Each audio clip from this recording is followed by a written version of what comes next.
Hello, good morning po mga mamamayang. Magluluto po ako ngayong umaga ng chicken noodle soup. Ito na po ang ating mga ingredients. Celery, repolyo,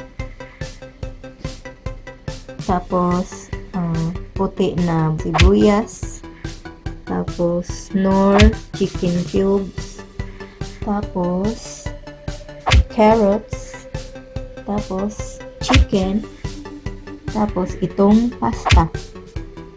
Uumpisahan ko na po ang pagluluto mga mamamayang.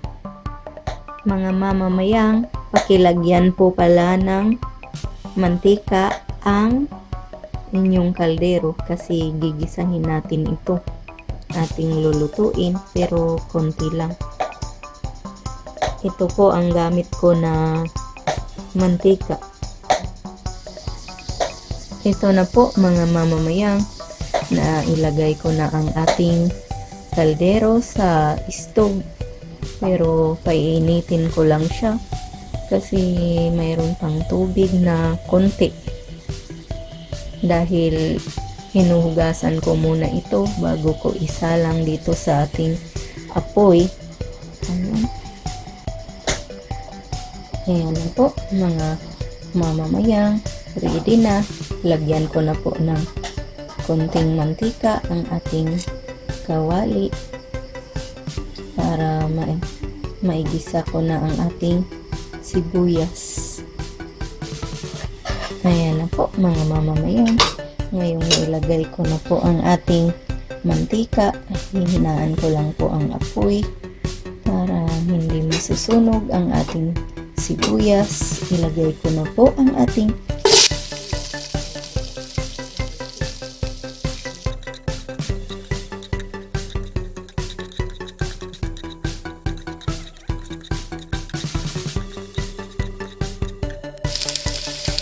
at ngayon nag-brown na ang ating sibuyas. Pwede ko na pong ilagay ang manok.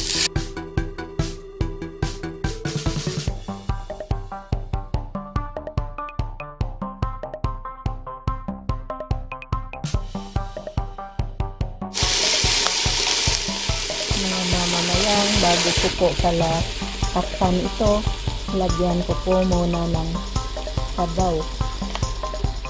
Ayan, mineral water ang ating ginamit. Ayan na po mga mamamayang, nilagyan ko na po ng sabaw. Mga 3 kong botilya ng mineral water ang aking nilagay. Ayan na po, tatakpan ko na po. Tapos hintayin ko lang siyang kumulo at maluto ang manok. Kaya pwede ko nang ilagay ang ating mga gulay. Dahil po kumukulo na ang ating sabaw, pwede ko na pong ilagay ang ating Knorr. 2 po ang aking nilagay kasi marami po ang sabaw na ito. Haluin po.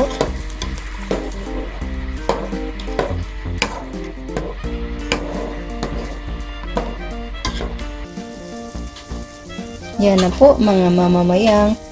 Dahil kumukulo na ang ating sabaw, lalagyan ko po siya ng star anise. Yan.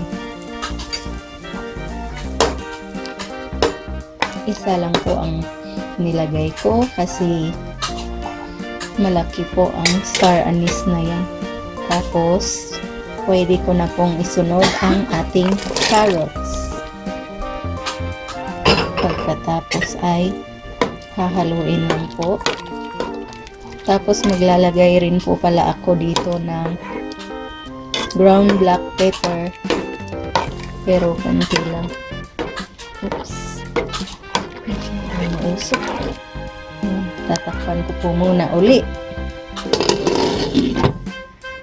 Hintayin lang pong maluto ng konti ang ating carrots.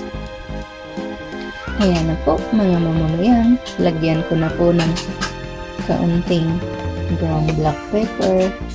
Konti lang po ang nilagay ko dahil po maanghang itong nabili ko na ground black pepper. So, ngayon ay atin na pong hahaluin.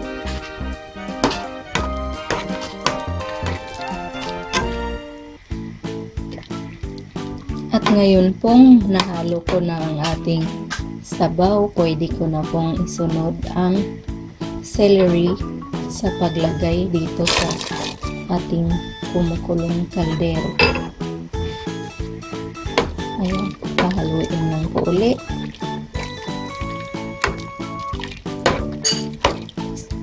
Tapos maglagay rin po pala kayo ng asin. Depende po sa panlasa ninyo kung gaano kaalat. Yung star anise ang nagdadala ng lasa eh. Kasi ang bango-bango. So, takpan ko muna. Tapos, i-check ko ulit mamaya. Malalaman nyo naman po kung luto na ang inyong gulay kasi sa tingin lang, pwede rin naman na half cook ito. Ngayon po, mga mamamayang, maglagay po ako ng konting asin dahil ibang klaseng asin itong gamit po. Pero sea salt din ang pangalan niya. Pero malalaki. Yan. Hindi yata makita. Konti lang ang ilagay ko kasi maalat siya. At saka naglagay na ako ng 2 Knorr cubes. Kaya konti lang ang asin na ilagay.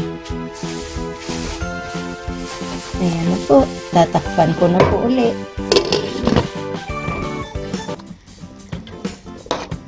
Ayan pong luto na ang ating mga gulay, mga mamamayang. Pwede ko na pong isunod ang ating pasta.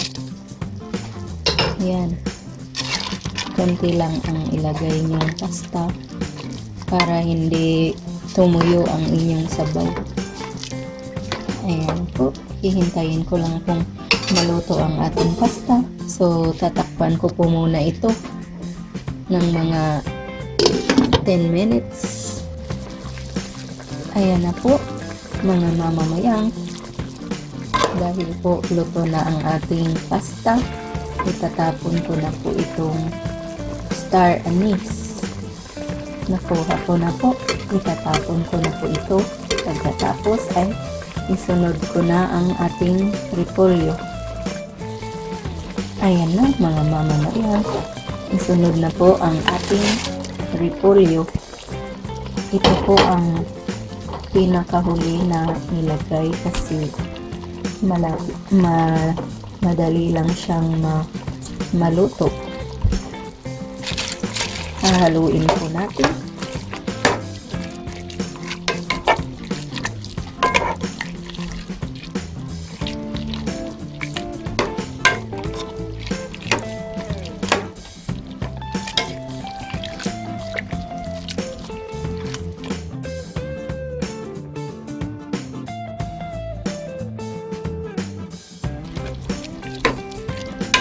Mas masarap pag marami pong gulay dahil ito po ay malusog sa ating katawan or healthy.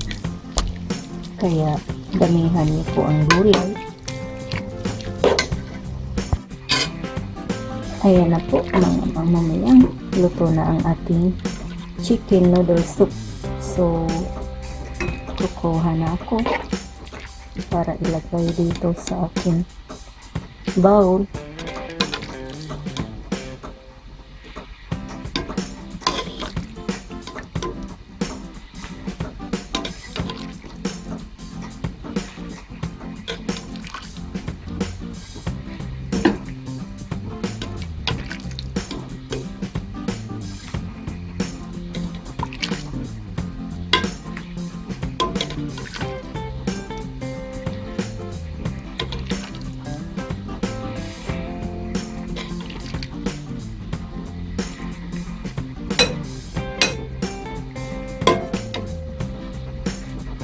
Ayan na po mga mamamayang, luto na ang ating chicken noodle soup.